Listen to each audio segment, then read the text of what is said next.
Assalamualaikum warahmatullahi taala wabarakatuh. Bismillahirrahmanirrahim. Allahumma aftah alaina hikmataka wansyur alaina min khazaini rahmatika ya arhamar rahimin.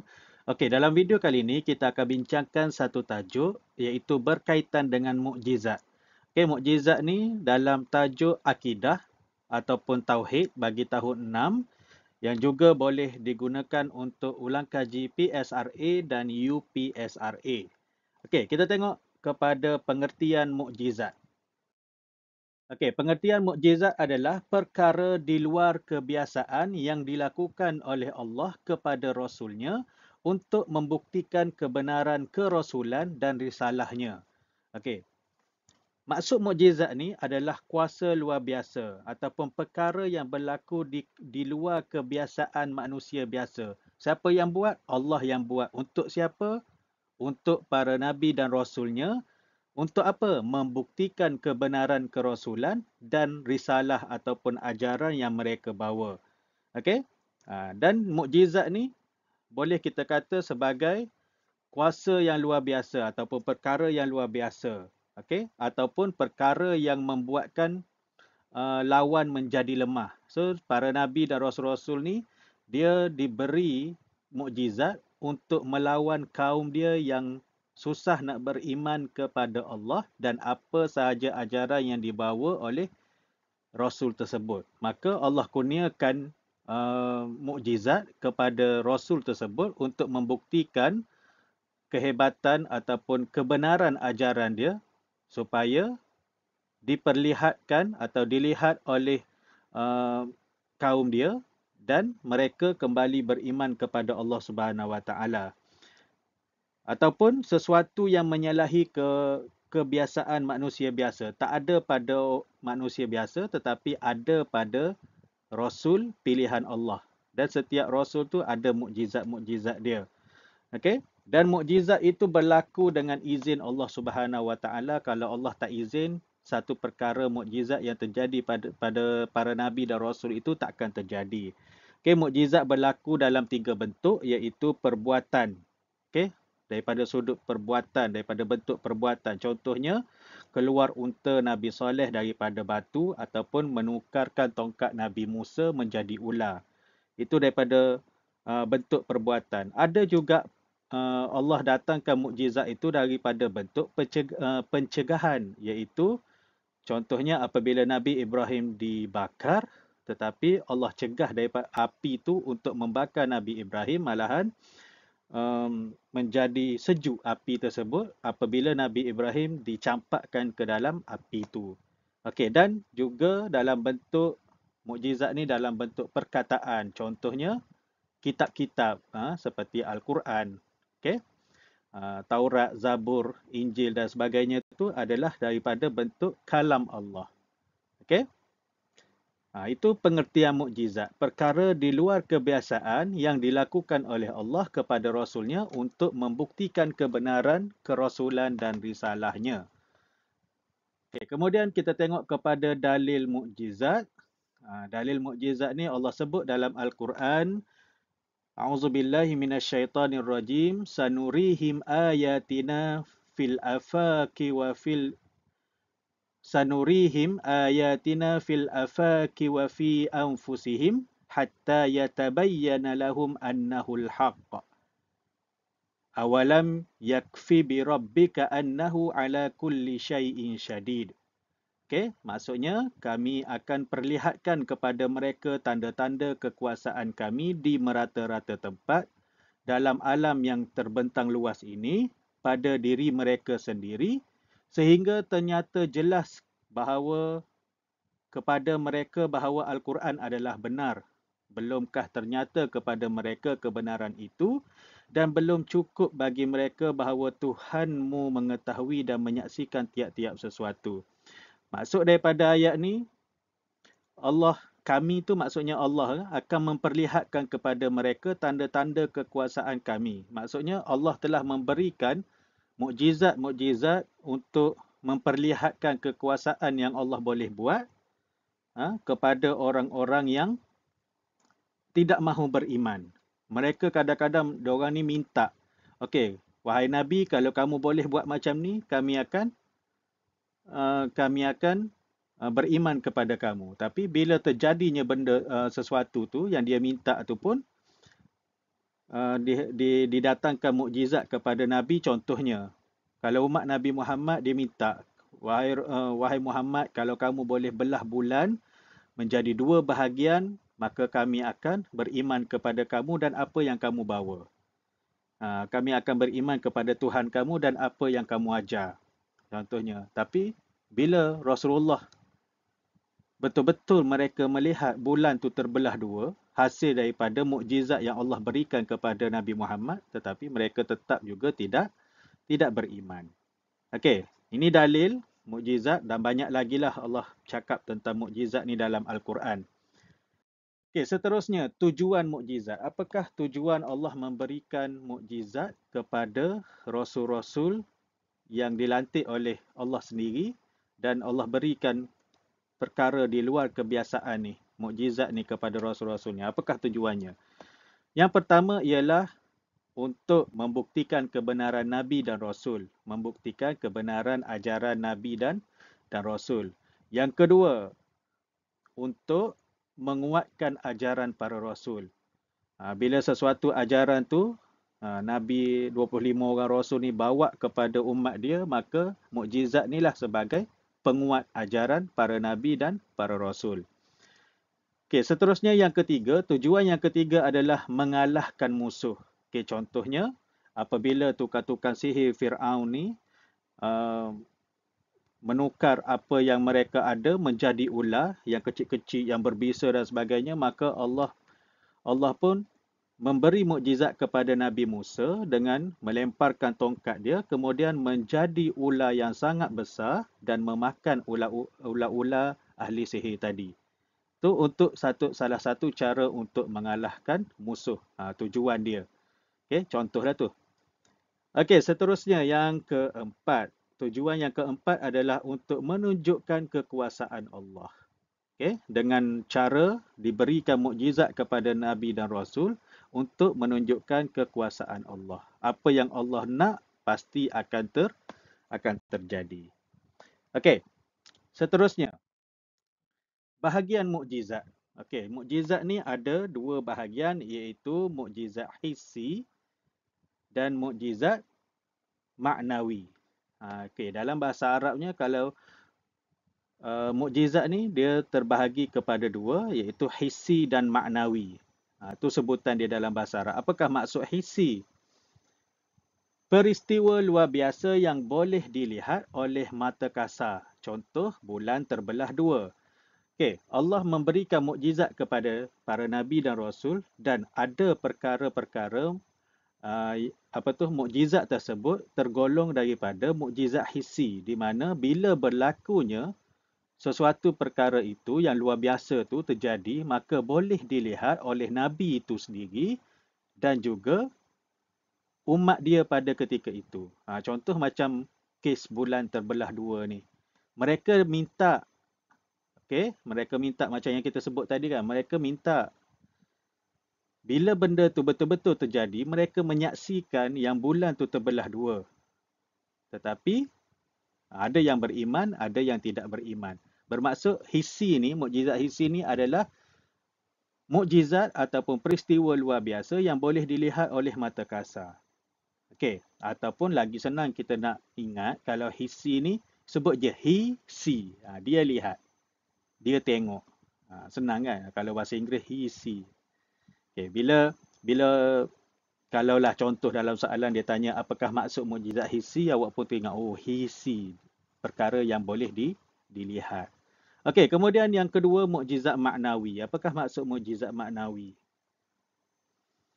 Perkara luar biasa yang tidak dapat dilihat oleh mata kasar tetapi dapat diketahui melalui kebijaksanaan akal fikiran. Contohnya Isra' dan Mi'raj. Okay? Kalau untuk Nabi Muhammad, peristiwa Isra' dan Mi'raj ni juga adalah mukjizat terbesar, mukjizat maknawi yang terbesar yang mana berlaku hanya kepada diri Rasulullah sahaja. Tetapi kita sebagai umat Islam, bila terdengar sahaja cerita tentang Isra' Mi'raj, kita wajib percaya yang Nabi tu betul-betul diperjalankan oleh Allah Subhanahu Wa Taala dari Masjidil Haram ke Masjidil Aqsa. Jauh tu. Nak berjalan, diperjalankan. Bukan Rasulullah sendiri yang berjalan kaki, tapi Allah yang memperjalankan. Macam kita bagi tahu tadi, sesuatu mukjizat itu terjadi dengan izin Allah Subhanahu Wa Taala. So bukan Nabi yang berjalan sendiri. Okay? Nabi diperjalankan. Diperjalankan. Kemudian diangkat, dinaikkan ke langit sampai ke Sidratul Muntaha dan seterusnya menerima kefarduan solat. So, kalau kita fikir logik, memang tak logik. Macam mana Nabi nak pergi daripada Mekah ke Palestin, kemudian naik ke langit dalam masa satu malam, kemudian esok pagi waktu subuh Nabi ada balik dengan umat dia dekat Mekah. Okey, cuma kita sebagai orang Islam wajib percaya yang itu adalah mukjizat maknawi yang Allah berikan kepada Nabi Muhammad. So, akal kita secara logiknya tidak boleh menerima sesuatu mukjizat itu, tapi kita kena guna akal kita juga untuk kita yakin dan percaya bahawasanya tiada yang mustahil. Kalau Allah nak, maka benda tu akan terjadi. Okey, boleh. Seterusnya, mukjizat. Okey, ini dalam slide ni dan slide yang seterusnya kita akan melihat antara contoh-contoh mukjizat para nabi dan rasul yang kita pilih lah, bukan kesemuanya 25 adalah. Okey, kita tengok dulu mukjizat Nabi Nuh.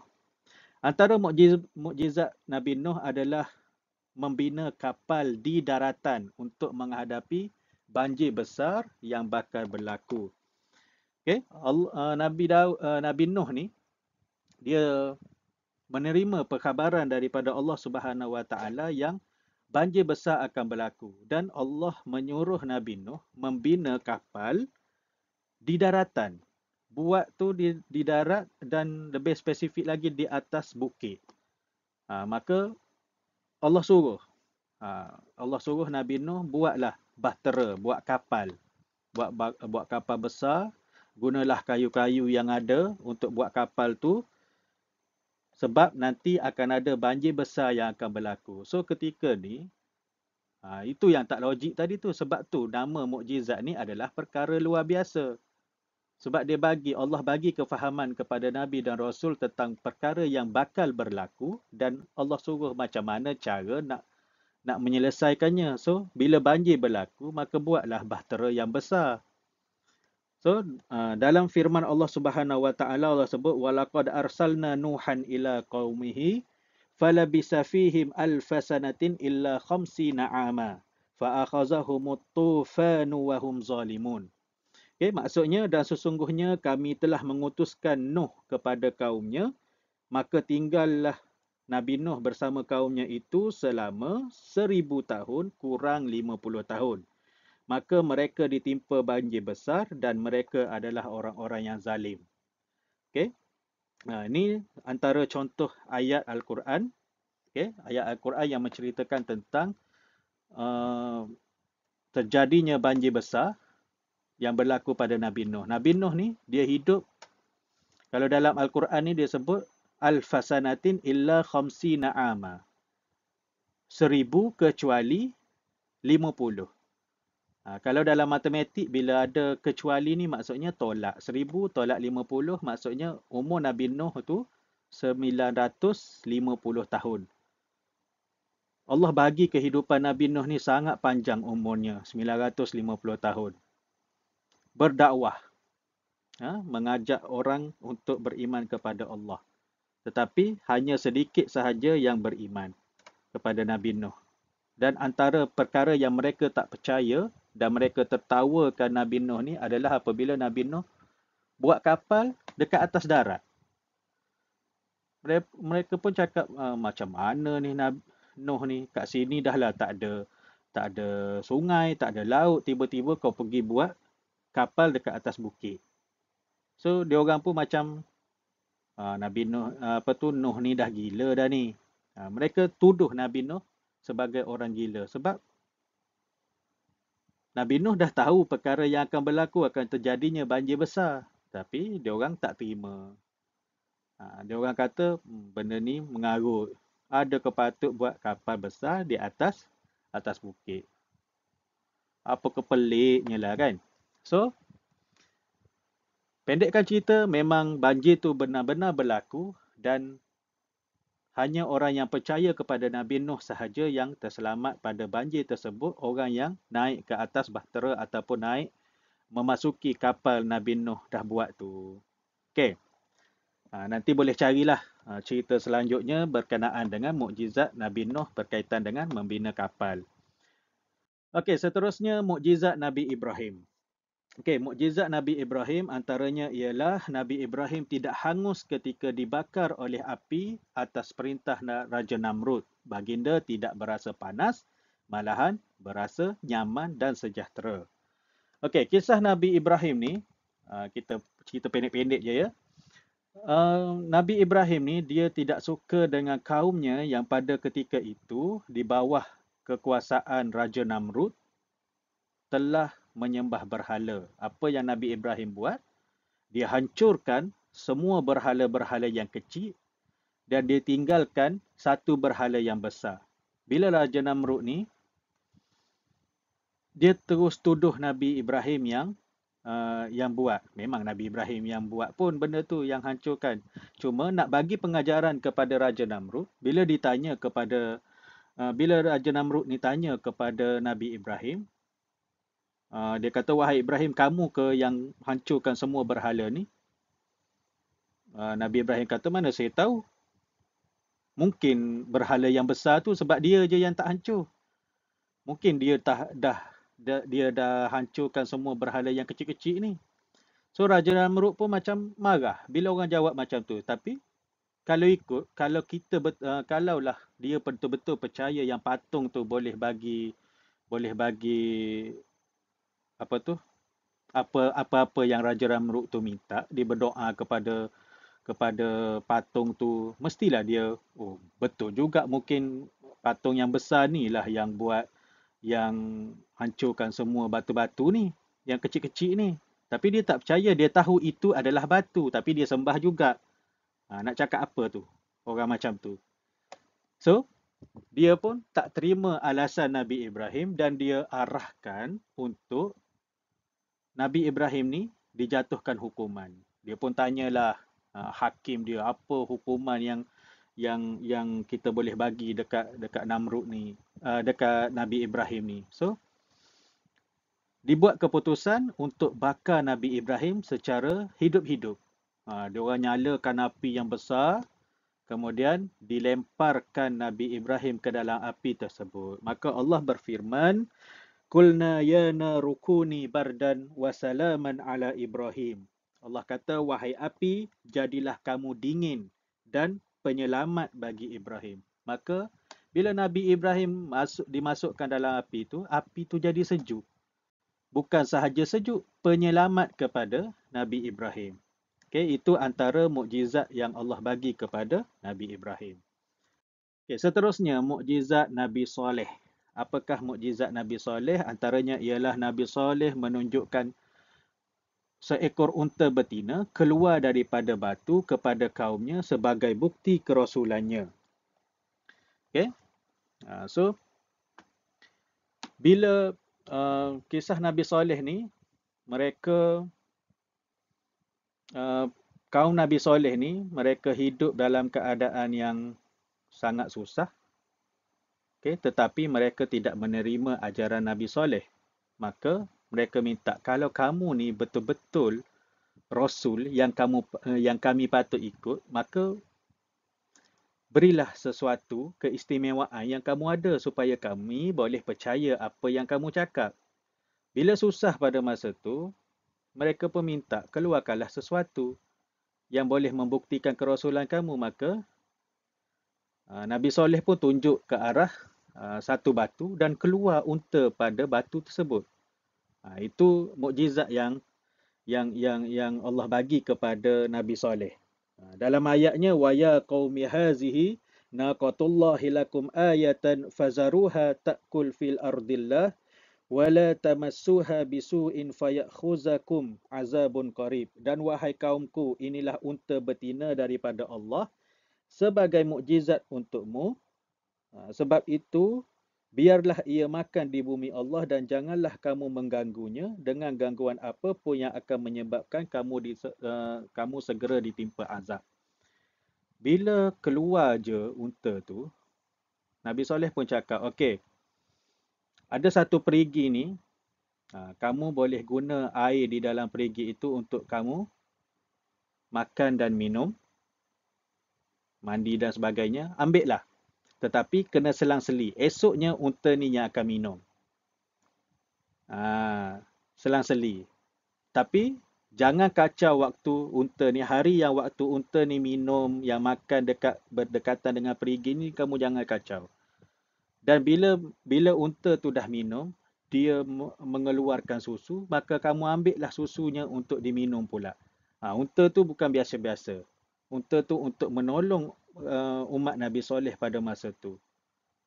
Tapi apa yang berlaku, mereka akhirnya membunuh unta tersebut. Orang dah bagi kesenangan, dah bagi bukti kerasulan Nabi Soleh ni, tapi mereka tetap juga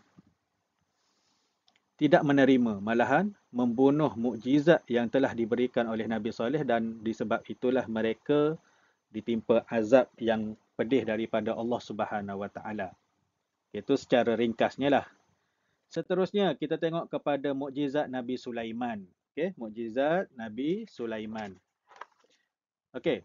Antaranya ialah Nabi Sulaiman ni dapat memahami percakapan haiwan, dapat menggunakan hikmat jin untuk membina bangunan dan lain-lain lagi, dan dapat mengarahkan angin untuk membawanya ke mana-mana sahaja. Okay, ini antara mukjizat Nabi Sulaiman. Disebut dalam Al-Quran, wahusyira li Sulaiman junudahu minal jinni wal insi wat tayri fahum yuza'un. Dan dihimpunkan untuk Sulaiman tenteranya daripada jin, manusia dan burung, lalu mereka itu diatur dengan tertib, mengikut barisan-barisan mereka. Surah An-Naml ayat 17. Maksudnya kat sini Nabi Sulaiman ni dia boleh mengawal tentera dia tu daripada haiwan ada, daripada jin ada, daripada kalangan manusia pun ada. Kita boleh? Tak boleh kan? Sebab tu dia adalah perkara luar biasa yang Allah bagi kepada Nabi Sulaiman. Seterusnya mukjizat Nabi Daud. Okey. Antara mukjizat Nabi Daud ialah dapat melembutkan besi dengan tangannya sendiri tanpa menggunakan pelebur untuk membuat pelbagai perkakas besi dan sebagainya. Apa yang Allah bagi dekat Nabi Daud ni adalah kemampuan luar biasa yang Nabi Daud boleh buat. Dia sentuh je besi, besi tu jadi cair. Dan Nabi Daud ni dia boleh bentukkan besi tu dalam apa sahaja yang dia nak buat. Contohnya, baju besi. Nabi Daud tak perlu nak bakar dulu besi tu supaya cair, kemudian buat bentuk, tunggu kering, curah air dan sebagainya. Tak perlu. Dia buat-buat je, dia kemik-kemikkan je dengan tangan, dah jadi baju besi. Itu contoh. Okey. Dan Nabi Daud ni juga diberikan kepada dia kitab Zabur. Okey. Kalau sebut pasal besi tadi tu, walaqad ataina Dawuda minna fadla ya jibalu awwibi ma'ahu wat-tayri wa allana lahul hadid. Dan sesungguhnya telah kami berikan kepada Daud itu keistimewaan dari kami. Hai gunung-gunung dan burung-burung, bertasbihlah berulang-ulang bersama Daud, dan kami telah melembutkan besi untuknya. Ini ayat Al-Quran berkaitan dengan mukjizat Nabi Daud. Maksudnya, Allah suruh gunung-gunung, burung-burung, flora, fauna, tumbuhan, haiwan, semuanya bertasbih bersama-sama Nabi Daud. Dan Allah nyatakan bahawasanya, dan aku telah bagi kurnia, bagi sesuatu keajaiban, bagi sesuatu kelebihan kepada Nabi Daud dengan cara boleh melembutkan besi tanpa menggunakan pelebur. Tak perlu guna api dan sebagainya. Okay, itu antara mukjizat Nabi Daud. Banyak lagi lah mukjizat, awak carilah. Okey. Mukjizat Nabi Daud yang lain. Seterusnya, mukjizat Nabi Musa. Okey, mukjizat Nabi Musa antaranya ialah dapat berbicara dengan Allah secara langsung. Laut Merah terbelah dua dan tongkat bertukar menjadi ular. Okey, ini antara contoh mukjizat Nabi Musa. Nabi Musa ni dia dapat berbicara dengan Allah secara langsung. Selain daripada Nabi Muhammad dalam peristiwa Isra' dan Mi'raj tu, Nabi Musa juga pernah berbicara berbicara dengan Allah Subhanahu Wa Taala. Kalau contoh dalam ayat Al-Quran, falamma ataha nudiya min syati'il wadil aymani fil buq'atil mubarakah minasy-syajarah ay ya Musa inni anallah rabbul alamin. Maksudnya maka ketika dia sampai di tempat api itu, kedengaran dia diseru dari tepi lembah yang di sebelah kanan, dan di tempat itu dilimpahi dengan berkat dari arah satu pokok yang ada di situ. Dan berkatalah, wahai Musa, sesungguhnya akulah Allah Tuhan sekalian alam. Okey, nah itu dalam ayat dalam Al-Quran lah yang ceritakan tentang perkara-perkara luar biasa, iaitu Nabi Musa dapat berbicara dengan Allah Subhanahu Wa Taala secara langsung. Dan kemudian peristiwa Laut Merah terbelah dua pada ketika mana Nabi Musa telah dikejar oleh tentera-tentera Firaun. Dekat depannya ada lautan, dekat belakang ada tentera Firaun yang ramai. Sekiranya tidak berlaku sesuatu keajaiban, maka Nabi Musa dan pengikut-pengikutnya mungkin akan mati dibunuh oleh tentera Firaun. Tapi Allah mengarahkan supaya Nabi Musa menghentakkan tongkatnya. Maka bila Nabi Musa hentakkan tongkat dia, terbelahlah laut di depan dia tu, di depan Nabi Musa tu, dan bolehlah Nabi Musa dan kaum dia yang beriman mengikut lalu ke dalam laut yang terbelah tu hingga ke seberang sana. Okey? Awak pun mungkin dah pernah dengar cerita pasal Nabi Musa ni kan. Kalau yang tak pernah dengar lagi ataupun yang tak tahu lagi, boleh cari berkaitan dengan mukjizat Nabi Musa tentang Laut Merah terbelah dua. Kemudian tongkat bertukar menjadi ular. Macam yang saya dah bagi tahu tadi, ada perkara yang berlaku kepada Nabi Musa ni apabila dia dicabar untuk menunjukkan dia punya kehebatan, maka ahli sihir Firaun datang dan diorang tu ada tongkat seorang satu. Hempas je tongkat, jadi ular. Dia ingatkan dengan ular yang dia keluarkan dengan ilmu sihir dia tu membuatkan Nabi Musa ni takut. Tapi Allah mengisyaratkan kepada Nabi Musa, campakkan tongkat kamu. Maka bila Nabi Musa campak je tongkat dia, terus jadi ular yang besar. Bukan sekadar ular yang besar, makan lagi semua ular-ular ahli sihir tadi. Dan yang membuatkan ahli sihir itu sendiri mengaku yang itu bukannya sihir. Apa yang terjadi pada Nabi Musa itu bukan sihir. Musa ni orang hebat. Ini adalah kurniaan daripada Tuhan. Tetapi Firaun tetap tidak percaya. Okey. Seterusnya, mukjizat Nabi Isa. Antara mukjizat Nabi Isa ialah menjadikan burung daripada tanah, sembuhkan orang buta dan penyakit sopak, hidupkan orang yang telah mati, dan Nabi Isa ni diberi mukjizat diangkat oleh Allah ke langit. Okey.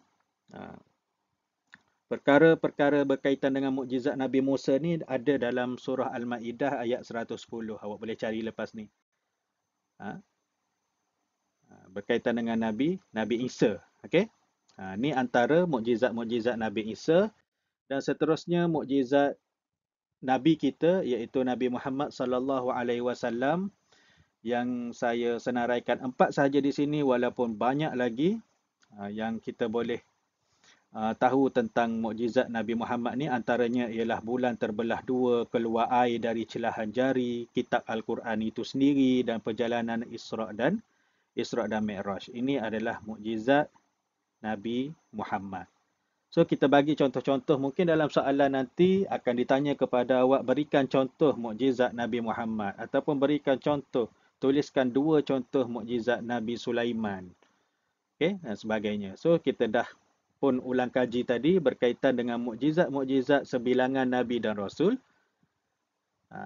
Daripada Nabi Sulaiman, Nabi Daud, Nabi Musa, Nabi Ibrahim dan Nabi Muhammad dan sebagainya yang kita telah tu. Semoga video ni dapat membantu anda untuk mengulang kaji. Okey? So sekadar itu saja apa yang kita boleh kongsikan untuk tajuk mukjizat. Semoga video ni dapat memberi manfaat dan membantu untuk ulang kaji pelajar-pelajar kafah tahun 6. Okey, semoga kita jumpa lagi di video yang akan datang. Assalamualaikum warahmatullahi wabarakatuh.